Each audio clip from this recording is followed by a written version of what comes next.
Tenez à l'aube d'une période critique, un moment où chaque geste et chaque parole comptent plus que jamais. Dans les récits anciens et les prédictions précieuses de notre foi, il est parlé d'une épreuve, d'une tentation ultime qui mettra à l'épreuve notre cœur et notre foi. Cette épreuve est l'arrivée du Dajjal, une figure séductrice, promise par nos textes sacrés, qui viendra éprouver notre détermination et notre attachement à la vérité. Chaque jour, les signes annonciateurs de son arrivée se dessinent plus clairement autour de nous. Conflits, discordes, famines et fausses promesses de prospérité foisonnent, comme si les pages de nos textes sacrés prenaient vie sous nos yeux. Et vous, au milieu de ce tumulte, où vous situez-vous? Votre cœur bat-il en harmonie avec la vérité, ou les séductions du monde vous ont-elles déjà éloigné du chemin? Dans la richesse des enseignements que nous offre l'islam, les hadiths authentiques occupent une place de choix, nous offrant une guidance précise et éclairée. Ils ne sont pas de simples récits, mais des lanternes, illuminant notre chemin, particulièrement lorsqu'il s'agit de reconnaître les signes précurseurs de l'arrivée du Dajjal et de comprendre la nature de ses tentations. Un des hadiths les plus éloquents sur ce sujet, rapporté par Sahih Muslim, nous met en garde contre le Dajjal et ses promesses trompeuses. Le prophète Muhammad alayhi salatu wassalam a décrit le Dajjal comme quelqu'un qui viendrait offrir à l'humanité des richesses et des pouvoirs qui semblent inimaginables, poussant les gens à remettre en question leur foi en échange de gains matériels éphémères. Ce n'est pas seulement une épreuve de foi, c'est une épreuve de notre capacité à discerner la vérité des illusions. Dans un autre hadith, rapporté par Al-Bukhari, le prophète Muhammad alayhi salatu wassalam souligne que le Dajjal viendra avec de l'eau et du feu, mais que ce que les gens percevront comme de l'eau sera en réalité un feu brûlant, et ce qu'ils percevront comme du feu sera en réalité de l'eau rafraîchissante. Cette métaphore puissante illustre la capacité du Dajjal à inverser la réalité, nous forçant à remettre en question nos perceptions et à nous en remettre à notre foi et à notre connaissance pour choisir le chemin correct. Ces hadiths ne sont pas simplement des avertissements contre un futur lointain. Ils résonnent avec une acuité particulière dans notre monde contemporain où les séductions matérielles sont omniprésentes et où la quête de pouvoir et de richesse peut facilement éclipser les valeurs spirituelles et éthiques. Ils nous rappellent que les épreuves de la foi ne se présentent pas toujours sous des formes évidentes et que la véritable résilience réside dans notre capacité à rester fidèles à nos principes, même face aux promesses les plus alléchantes. Les luttes et les doutes que nous rencontrons dans notre quotidien ne sont pas des signes de faiblesse, mais plutôt des occasions de renforcer notre foi.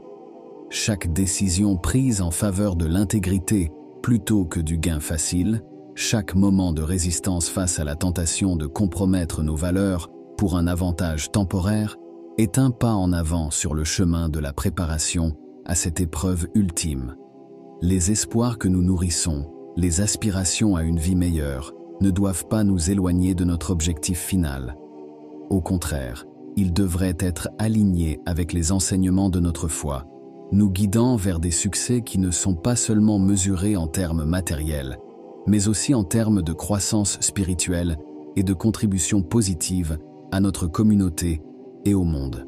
La protection contre la séduction du Dajjal, une épreuve parmi les plus déroutantes annoncées dans l'eschatologie islamique, réside profondément dans notre engagement spirituel et intellectuel. Cet engagement est notre bouclier, notre lumière dans l'obscurité des temps de tromperie et de confusion. Notre foi, cette conviction inébranlable en l'unicité d'Allah et en la vérité de son message, est le fondement même de notre armure spirituelle. Le prophète Muhammad alayhi salatu wassalam a transmis des enseignements précieux pour fortifier cette foi, notamment à travers des hadiths qui nous éclairent sur la manière de nous préserver des illusions du Dajjal.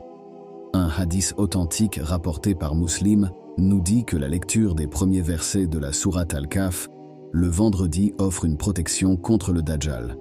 Cette sourate, avec son récit de foi et de résilience face à l'adversité, symbolise la lumière de la connaissance qui guide dans les moments d'obscurité. C'est une pratique spirituelle, un rappel hebdomadaire de rester ferme dans notre foi et vigilant face aux séductions du monde.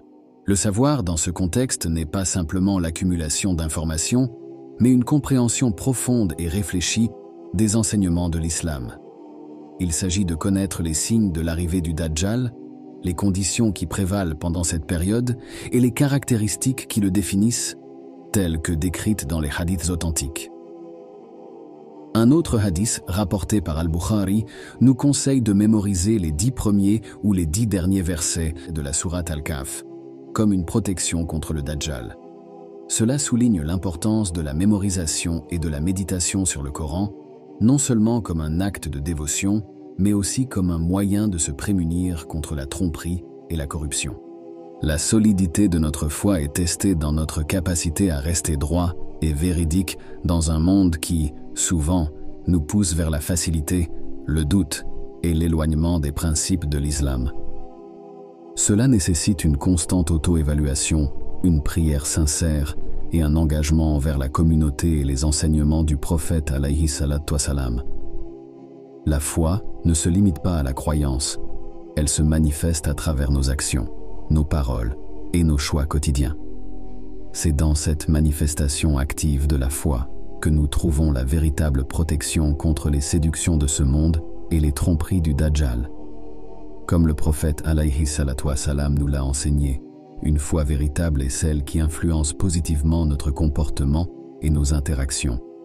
Cette épreuve, aussi intimidante soit-elle, est aussi une invitation à renforcer notre lien avec le Créateur, à redécouvrir la profondeur de notre foi et à nous préparer, avec sagesse et perspicacité, aux défis à venir.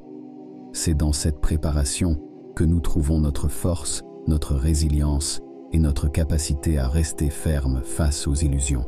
Votre vie, vos choix, vos actions sont les réponses à cet appel ancestral. Lorsque vous vous levez chaque matin, lorsque vous faites face aux défis du quotidien, rappelez-vous que chaque moment est une étape vers cette épreuve ultime. Votre résistance face aux tentations, votre engagement envers votre foi et votre dévotion sont les véritables mesures de votre préparation à affronter le Dajjal. La connaissance que nous avons partagée aujourd'hui n'est pas destinée à susciter la peur, mais à vous armer de la lumière de la conscience, pour que vous puissiez naviguer dans ce monde avec confiance et clarté. Chaque pas que nous faisons sur ce chemin est guidé par la lumière de notre foi, illuminant les ténèbres de l'incertitude et de la peur. Votre engagement envers votre spiritualité, votre dévotion à la recherche de la vérité et votre résilience face aux épreuves de la vie sont les pierres angulaires de votre préparation pour les jours à venir. Que la paix soit sur vous, que votre foi reste inébranlable et que votre cœur demeure éclairé par la sagesse de nos enseignements. C'est avec cette lumière que nous avançons, ensemble, vers les jours à venir, prêts à faire face à toutes les épreuves avec courage et foi. Merci d'avoir partagé ce moment de réflexion et de connexion. Que votre voyage soit béni de clarté, de sagesse et de paix.